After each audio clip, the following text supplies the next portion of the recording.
பார்லிமென்ட்டில் 2025-26 நிதியாண்டுக்கான பட்ஜெட் மத்திய நிதியமைச்சர் நிர்மலா சீதாராமன் தாக்கல் செய்தார்.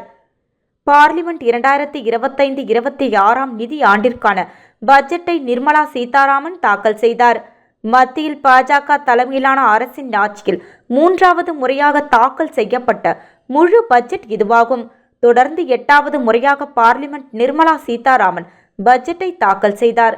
அதில் இளைஞர் முன்னேற்றம், வேளாண்மை, வறுமை ஒழிப்பு, உணவு உத்தரவாதம் உள்ளிட்ட அம்சங்களை கொண்ட பட்ஜெட் தயாரிப்பு, வரி விதிப்பு, நகர்ப்புற மேம்பாடு, கனிம வளம், நிதி மேலாண்மை, மின்சாரம் ஒழுங்குமுறை ஆகிய 6 துறைகளில் சீரமைக்கும் வகையில் பட்ஜெட் தயாரிக்கப்பட்டு உள்ளது. பாரதத்தை வளர்ச்சியடைந்த நாடாக உருவாக்கும் பணியை செய்து வருகிறோம். உலகின் பெரிய பொருளாதாரத்திலேயே வளர்ச்சியில் இந்தியா முதலிடத்தில் உள்ளது. நாட்டின் அனைத்து பகுதிகளிலும் வளர்ச்சியை ஊக்குவிக்க நடவடிக்கை எடுத்து வருகிறோம். விவசாயிகளுக்கு நவீன தொழில்நுட்ப உதவிகள் வழங்கப்படும். நாட்டின் முதுகெலும்பாக விவசாயிகள் திகழ்கின்றனர். அசாமில் யூரியா உற்பத்தி தொழிற்சாலை அமைக்கப்படும். கிசான் கிரெடிட் கார்டுகளுக்கான உச்ச வரம்பு 3 லட்சத்திலிருந்து 5 லட்சமாக உயர்த்தப்படுகிறது.